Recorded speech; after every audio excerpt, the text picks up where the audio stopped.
제자들의 무지함과 제자들의 실패를 아주 그대로 기록해 놓고 있습니다.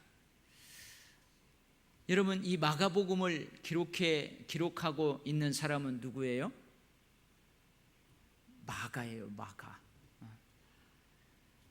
마가인데 사실은 마가는 예수님의 12사도에 들어가지 않죠. 그래서 마가복음이 이 시기 질투 때문에 이 제자들의 실패와 제자들의 무지를 이렇게 아주 정확하게 기록해 놓았을까요? 그건 아니겠죠. 그건 아닙니다.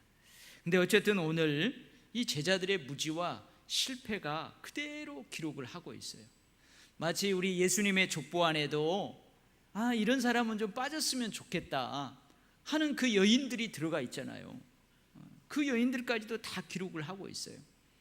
예수님의 제자들 가운데에 그 제자들의 실패도, 제자들의 약점도, 무지도 다 기록하고 있어요.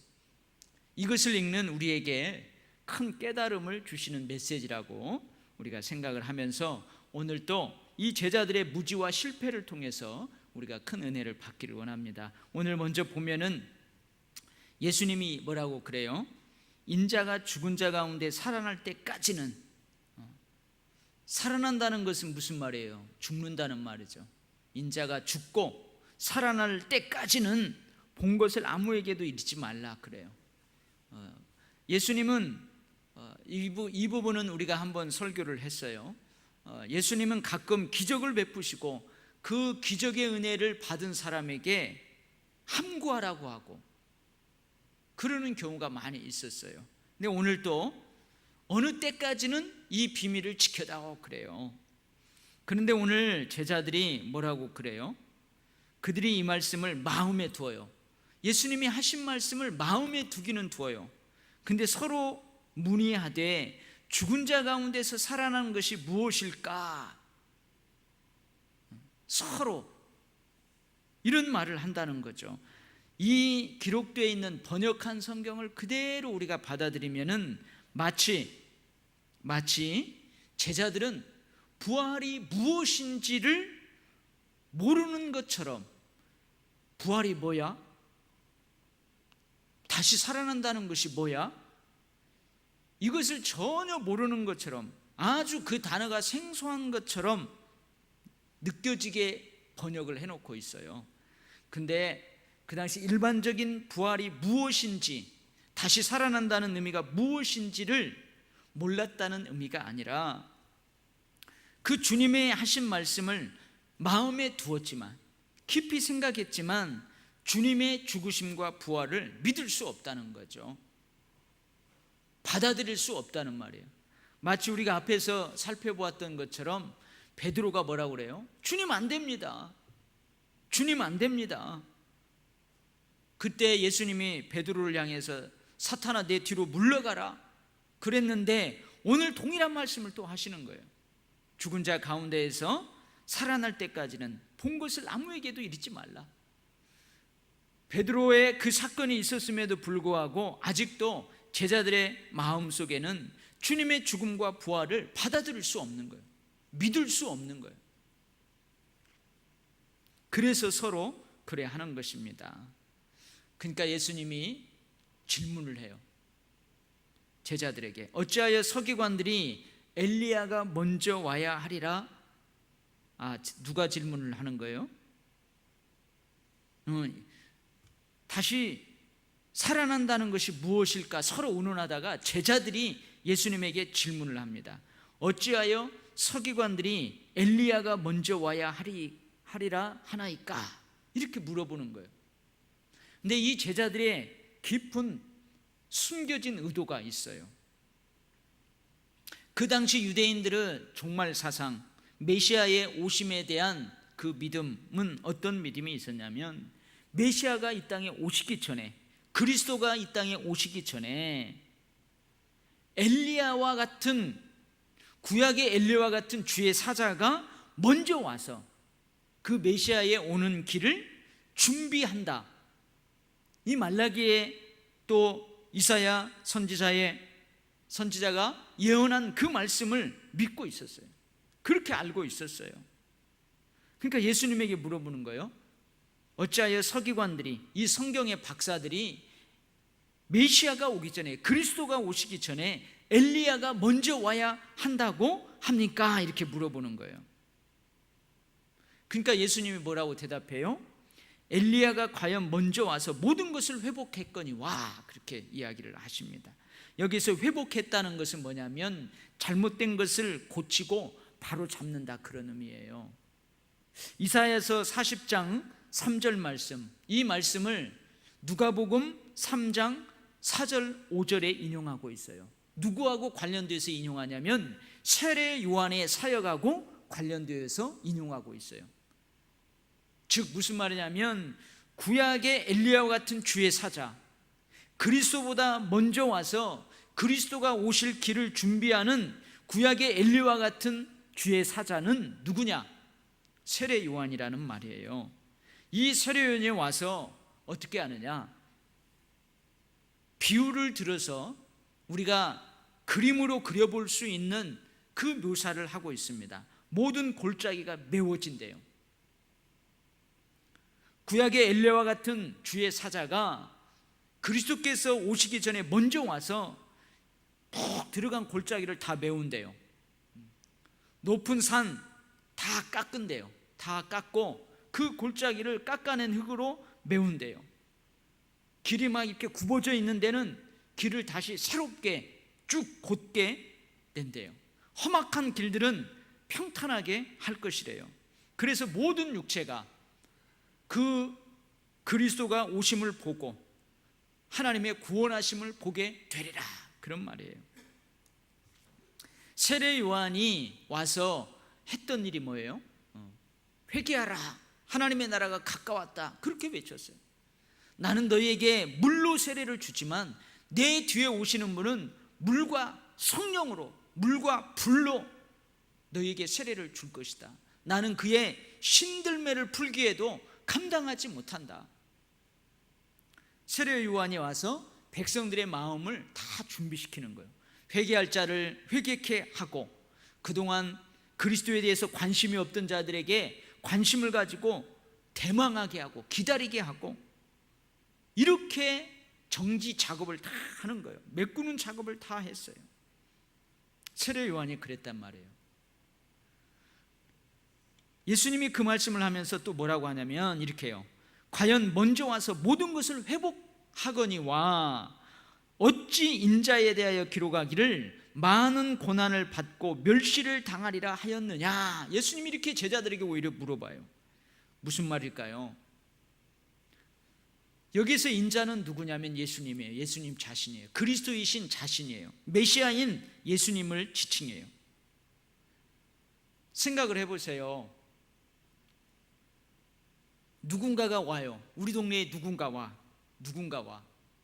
그래서 그 분을 맞이하려고 다 완벽하게 준비를 했어요. 완벽한 준비를 했어요. 그러면 뒤에 오는 사람은 완벽하게 프로그램도 준비가 되어 있고 오는 시간에 맞춰서 딱딱 순간순간 그 장소마다 마땅히 있어야 될 것들이 있고 행해질 것들이 행해질 수 있도록 딱 준비를 해놨어요. 그러면 뒤에 오는 사람은 어때요? 편안하잖아요. 신경 쓸 게 없어요. 어려움 당할 게 없어요. 편안해요. 그 말이에요. 세례 요한, 즉 구약의 엘리야와 같은 주의 사자가 와서 메시아가 오는 길을 다 준비를 해놨어요. 골짜기가 메워지고 모든 산과 낮은 산이 낮아지고 높아질 때는 높이고 굽은 곳은 펴고 평탄하게 했어요. 그러면 뒤에 오시는 메시아는 고난당할 필요가 없죠. 다 준비를 해놨기 때문에 신경 쓸 게 없어요. 평안하게 와서 모든 백성을 구원하면 돼요.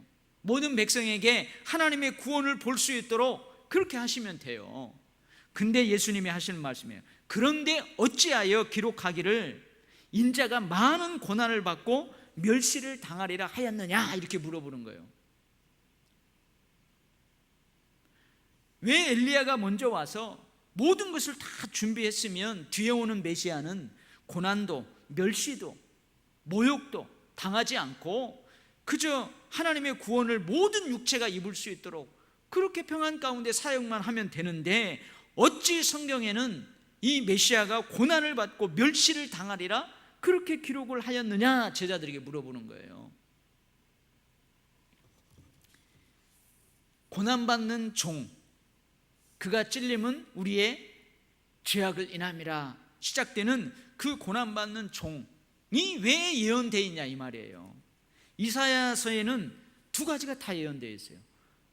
구약의 엘리야와 같은 주의 사자가 먼저 와서 정지 작업을 하는 그 예언도 되어 있고, 그리고 뒤따라서 오시는 메시아가 고난을 당하고 죽임을 당하고 그 고난받는 종의 모습도 동시에 예언되어 있단 말이죠. 준비가 철저히 되었는데 왜 멸시를 당하고 왜 죽고 그리고 왜 다시 부활할 것이라고 그렇게 하는가? 제자들에게 어떻게 해요? 상기시키는 거죠. 제자들은 지금 아니 예수님이 왜 죽어야 돼?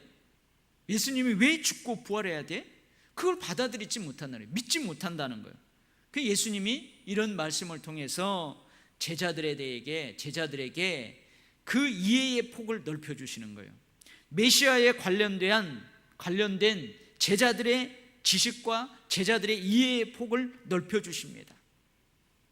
엘리야가 먼저 와서 준비한다, 그 길을 평탄게 한다, 그것만 아느냐? 아니다.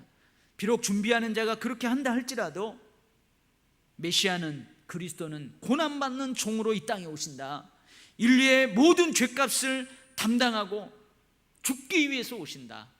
그리고 고난받는 종의 사역을 다 하고 온 인류의 죄값을 감당하고 그들의 죄를 자유케 한 그 확증으로 부활할 것이다.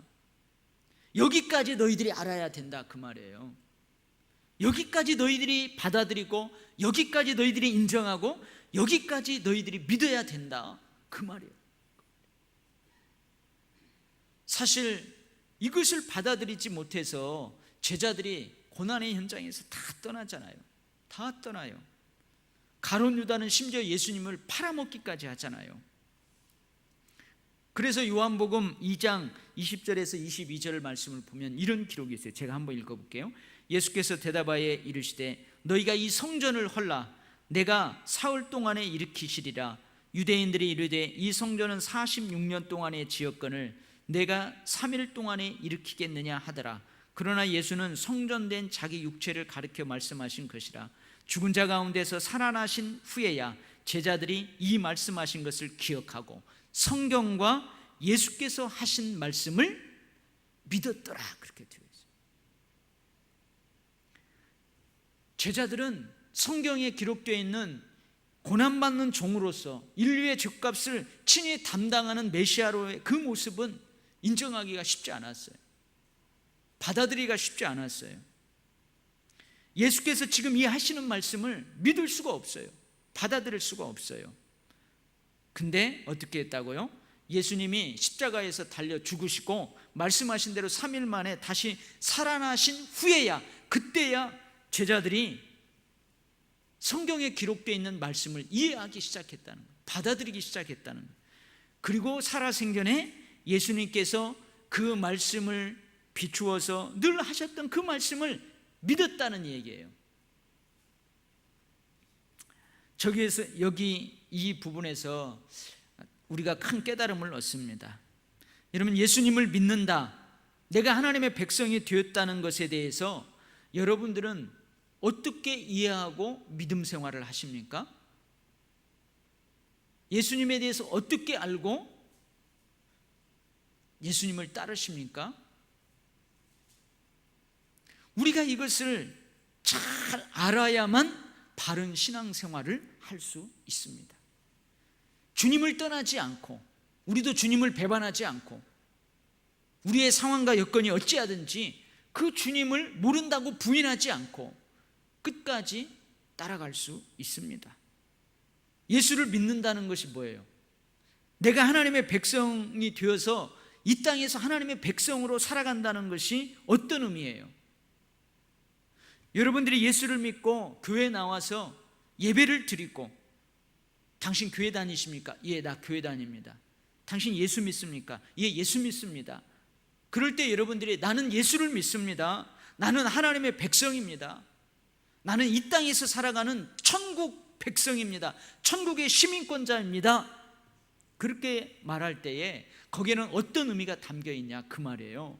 그것을 잘 이해해야 우리가 바른 신앙 생활을 할 수 있습니다. 이것을 잘 알아야 우리도 고난의 현장에서 주님이 때로는 주님으로 인하여 내가 생각한 것들에 대해서 실망하는 한이 있다 할지라도 우리는 주님을 끝까지 버리지 않고 따라갈 수 있다는 말이에요. 혹시 여러분들 가운데 예수 믿는 것이 로또 복권 당첨되는 것으로 알고 계십니까? 이 말은 무슨 말이냐면, 이제 내가 예수 믿으면 예수 믿기 전에 나를 괴롭혔던 모든 질병에서 나는 해방되는 거야. 이제 내가 예수를 믿었으면 예수 믿기 전에 나에게 있었던 환난과 곤고와 고통, 슬픔, 그런 것들은 이제 씻은 듯이 다 떠나갈 거야. 이제 꽃길만이 나를 기다리고 있어.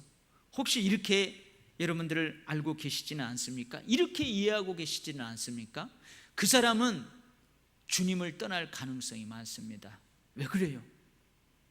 예수 믿은 후에도 여전히 우리에게 괴로움이 있어요.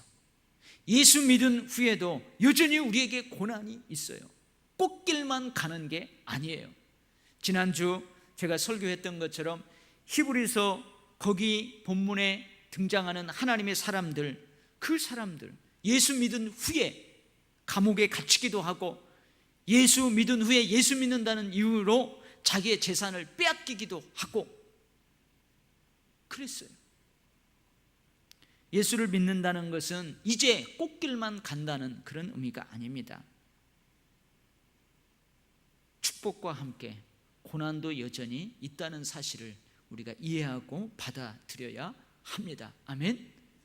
그래야 내가 예상치 못한 여러 가지 장애물들을 만나요. 예수 믿는 그 신앙의 여정 가운데서도 만나요. 그래도 여전히 그 장애물과 맞설 수 있는 거예요. 예수의 이름으로 맞설 수 있는 거예요.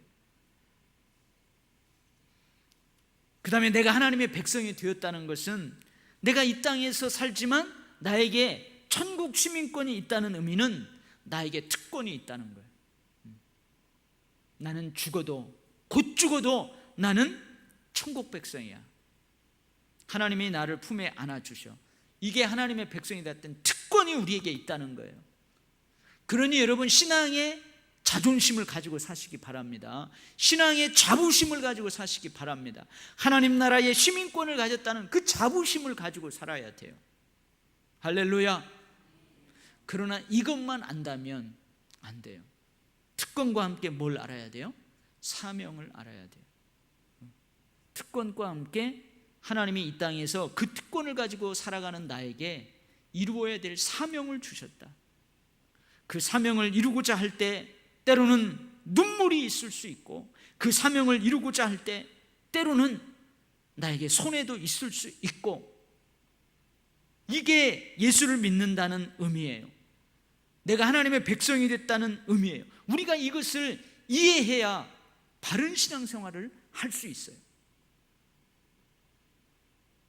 제자들처럼 반쪽만 알면, 제자들처럼 예수에 대해서 반쪽만 알면 그들은 넘어질 수밖에 없는 거예요. 우리도 마찬가지.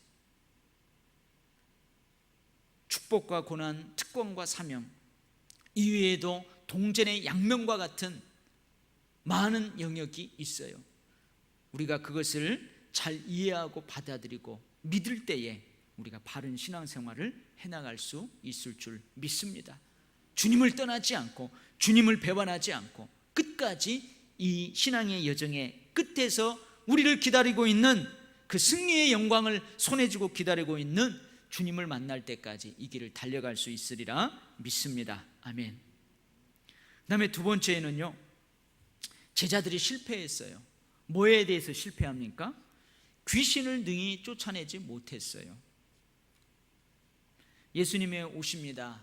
이제 변화산상에서 시간 차이가 얼마나 되는지는 모르는데 오셨어요.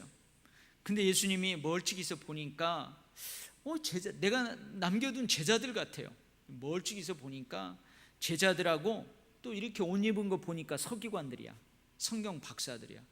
그래서 그 당시 종교 지도자라고 할 수 있는 서기관, 몇 명의 서기관과 제자들이 많은 회중들에 둘러싸여가지고 있단 말이에요. 멀찍이서 이렇게 보니까. 그러죠? 여러분들이 저기에서 오면은 우리 교회 그 주차 봉사하는 사람들이 막 하는 것이 이렇게 멀찍이서 보이는 것처럼 멀찍이서 예수님이 오는데 제자들하고 서기관들하고 큰 무리들에 둘러싸여서 있는 거예요. 이들이 뭐 하고 있었대요?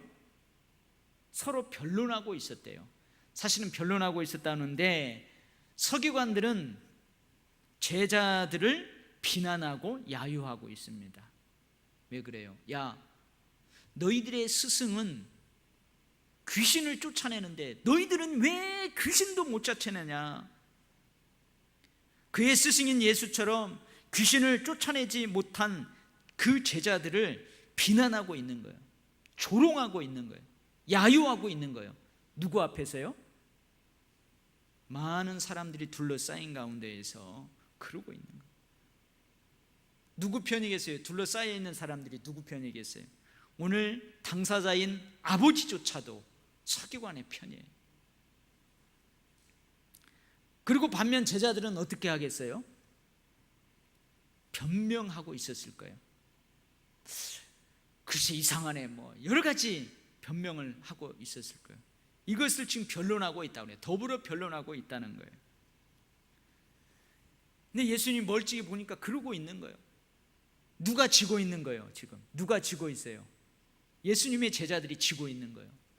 쥐구멍이라도 있으면은 쥐구멍으로 들어가고 싶을 정도로 지금 제자들이 궁지에 몰려 있는 거예요. 서기관들은 아주 당당하게 비난하고 있는 거예요. 야유하고 있는 거예요. 아니 제자들이 그럴 이유가 뭐가 있어요? 근데 그러고 있어요. 근데 예수님이 점점 다가오니까 제자들이 보고 어떻게 해요? 예수를 보고 매우 놀라며 달려와서 문안한다. 여기 놀랐다는 말보다는 뭘로 번역해야 좋아요? 뭘로 번역하는 게 좋겠어요?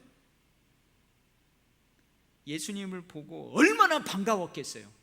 예를 들면은 내가 초등학교 때 막 이렇게 싸우고 있어요. 힘세 나오고 막 싸우고 있다고요. 사람들한테 둘러싸여갖고. 근데 내가 막 지고 있어.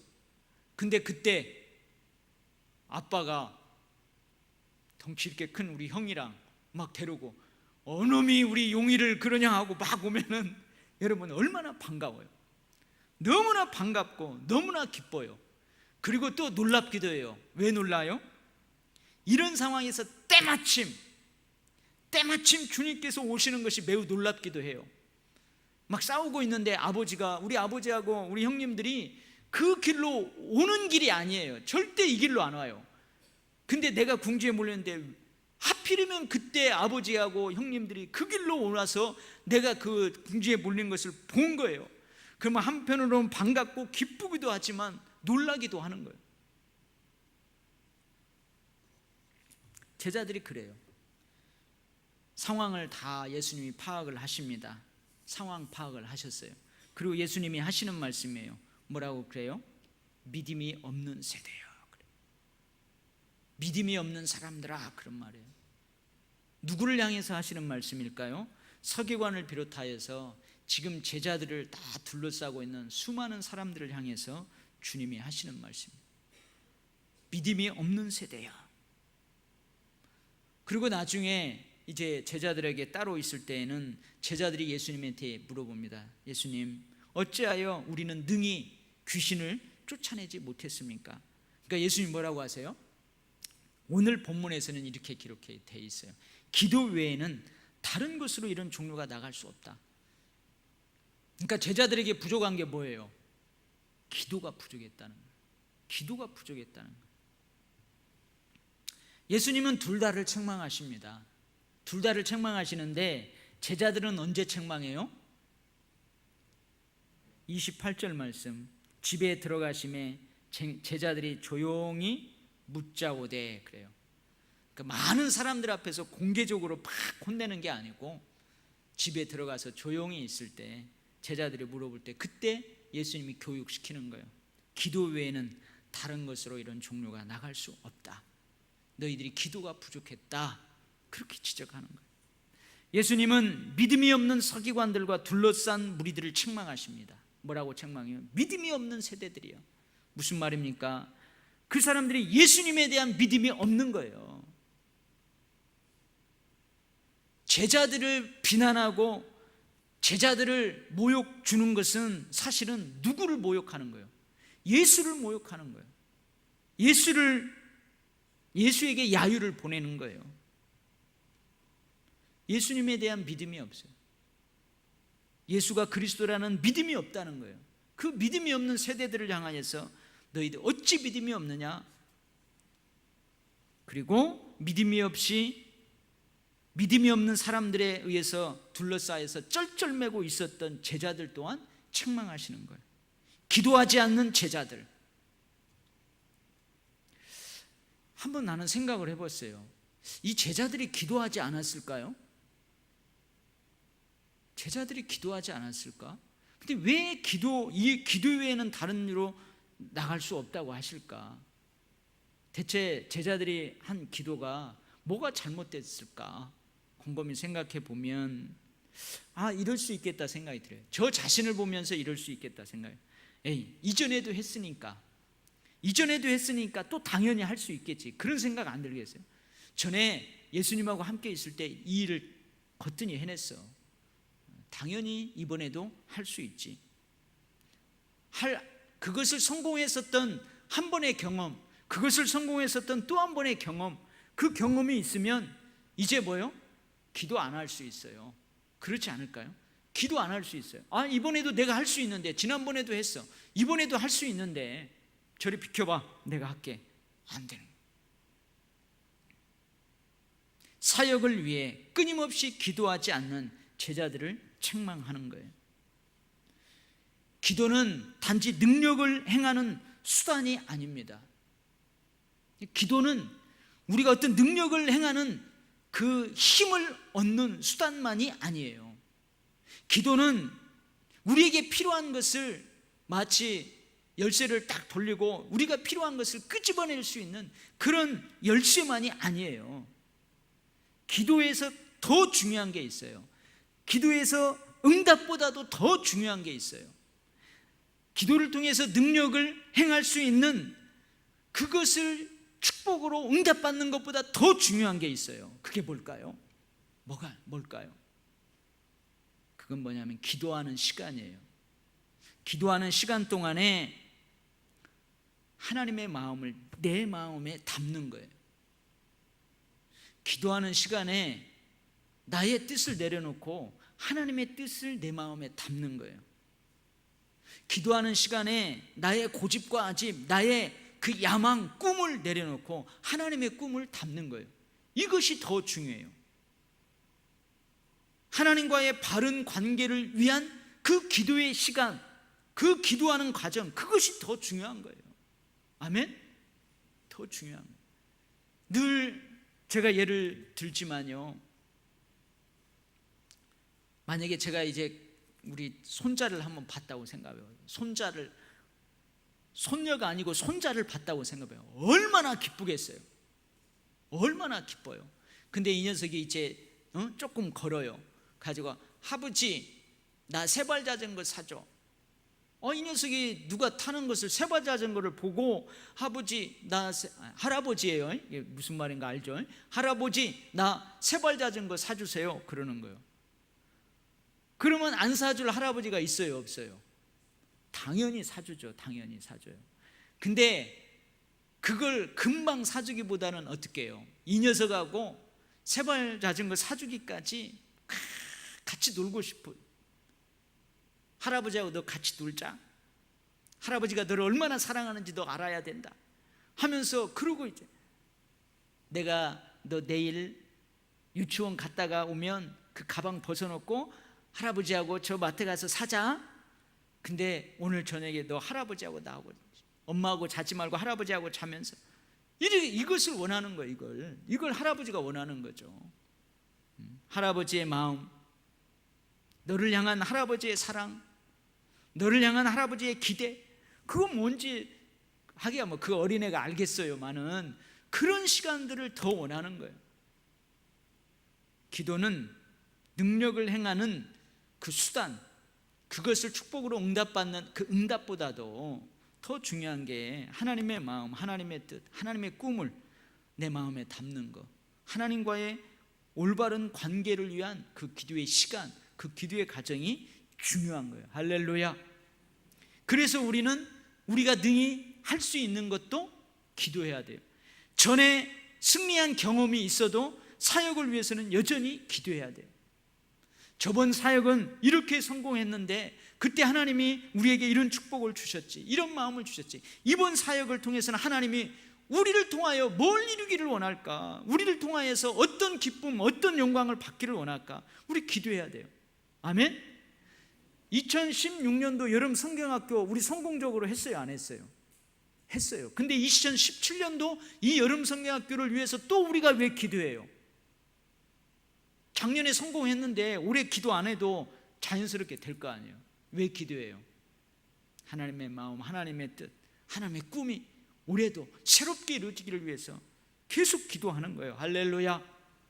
아마 이런 의미에서 제자들에게 너희들이 기도하지 않았구나, 책망하는 것이 아닐까, 주께서 저에게 주신 깨달음이에요.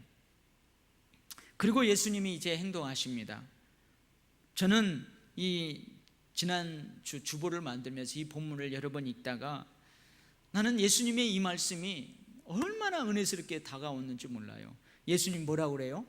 상황을 다 파악하고 뭐라고 합니까? 그를 내게로 데려오라. 그래요. 이 말씀이 저에게 얼마나 은혜가 됐는지 몰라요. 그를 내게로 데려오라. 그러면서 말씀을 하시는 거예요. 비록 믿음이 없는 너희들이지만, 비록 믿음이 없는 세대지만 예수님께서 친히 이들과 함께할 시간은 별로 없어요. 그러죠. 예수님의 공생의 기간은 3년이에요. 짧아요. 주님은 믿음이 없는 사람들로 인해, 영적 능력에 있어서 무기력한 제자들로 인해 화가 날 수도 있어요. 내가 너희에게 기적을 보여주고 하나님의 아들로서 너희에게 여러 가지를 통해서 보여주었구만, 아직도 믿음이 없느냐, 화가 날 수도 있어요. 제자들, 너희들 왜 기도하지 않았니? 왜 기도하지 않고 이 사역을 해서 왜 사람들에게 이렇게 비방을 당하고 자존심 상한 일을 당했니? 화도 날 수 있겠지만 그래도 주님은 많이 참으세요. 오래 참으세요. 19절 대답하여 이르시되 믿음이 없는 세대에 내가 얼마나 너희와 함께 있으며 얼마나 너희에게 참으려, 그를 내게로 데려오라. 내가 그렇게 해석을 했어요. 비록 믿음이 없는 세대지만 예수님께서 이들과 친히 함께할 시간이 얼마 없어요. 믿음이 없는 사람들로 인해, 영적 무능력함으로 인한 제자들로 인해 화가 날 수 있지만 주님은 또 참으세요. 오래 참으세요. 그리고 뭐라고 그래요? 그를 내게로 데려오라 말씀하세요. 주님의 가장 큰 관심은 변론하는 서기관들과 제자들에게 있지 않다는 말이에요. 누구에게 있어요? 귀신 들린 그 사람과 그 아들을 둔 아버지에게 있어요. 오늘 아버지가 이 얘기하잖아요. 아무도 이 얘기 안 해요. 대체 뭐 때문에 저렇게 변론을 하냐, 뭐 때문에 저렇게 제자들은 기가 죽어있고 서기관들은 저렇게 기가 살아있고 그러느냐, 아무도 대답 안 하잖아요. 누가 대답해요? 오늘 그 아버지가, 그 아들의 아버지가 대답을 해요. 아들의 아버지가 귀신 들린 내 아들을 선생님께 데려왔는데 제자들이 못 쫓아내더이다. 낙심과 좌절, 실망했을 그의 아버지, 그 아버지에게 예수님이 관심이 있어요. 그래서 그 아버지에게 뭐라고 그래요? 그래, 귀신 들린 네 아들을 내게로 데려와라. 그리고 계속 대화를 해나가죠. 그래, 언제부터 그랬느냐? 너희 아들이 언제부터 그랬느냐? 아, 참 예수님은 가만히 보면은 꼭 대화를 하세요. 대화를 하세요. 물어보시고 대화를 하시고, 어떤 때는 막 자존심 상하게 하는 말도 걔들에게나 주지 너희에게는 안 준다 막 자존심 상하게도 만들 거예요. 수가성 우물가의 여인에게도 네 남편을 데려오라고 하고 막 이 대화를 하세요. 오늘도 그러잖아요. 언제부터 그랬느냐? 어릴 때부터입니다. 어릴 때부터 지금까지 귀신이 그를 죽이려고 자주 불과 물에 던졌습니다. 이 이야기를 하면서 아버지가 얼마나 눈물을 많이 흘렸을까요?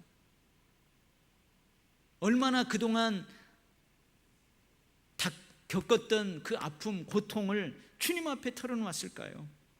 그러고는 뭐라 그래요? 이 사람도 역시 못 믿어요. 할 수 있거든. 선생님 할 수 있거든. 선생님이 하실 수 있다면 우리를 불쌍히 여기서 좀 도와주십시오. 그래서 예수님이 뭐라 그래요?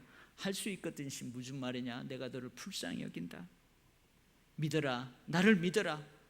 그러면 능치 못할 일이 없단다. 그러니까 이 아버지가 어때요? 그때사 내가 믿나이다.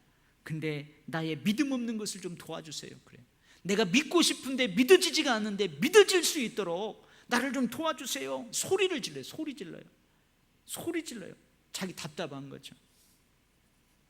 지난주 우리 주일날 이 기도를 해야 된다고 그랬죠.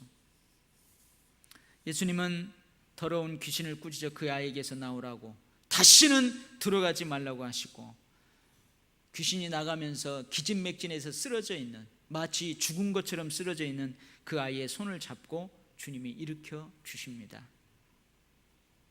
여러분은 어떤 주님을 봅니까?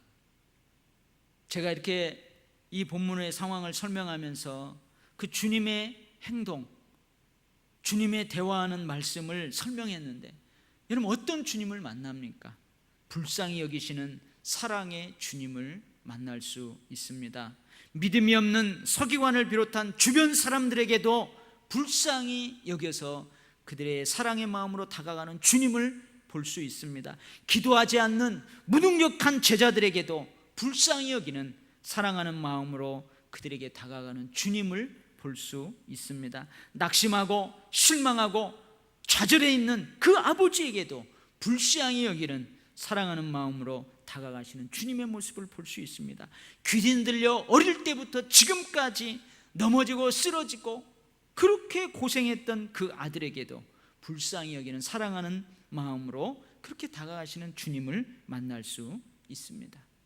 사랑하는 성도 여러분, 오늘 본문에서 우리가 뭘 깨닫게 됩니까? 여러분, 믿음과 기도 없이는 실패합니다. 전에는 성공했으니까 이번에도 성공하겠지. 그래서 우리 기도하지 않으면 실패할 수 있습니다.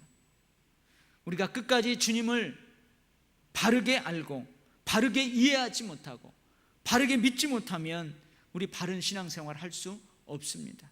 믿음과 기도 없이는 실패합니다. 주님과 같은 불쌍히 여기는 사랑하는 마음이 없으면 아무 소용이 없습니다.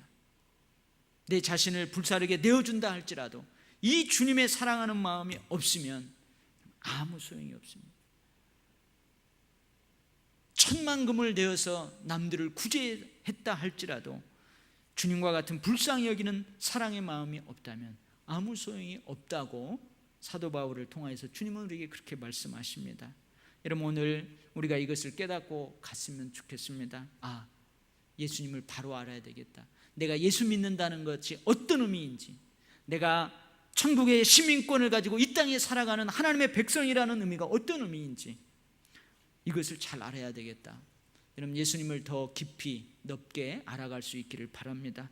믿음과 기도 없이는 실패할 수 있다는 사실을 우리가 가슴에 잘 새기고 가기를 바랍니다. 주님과 같은 불쌍히 여기는 사랑의 마음이 없으면 아무 소용이 없다는 그 말씀을 가슴에 새길 수 있기를 바랍니다. 아멘.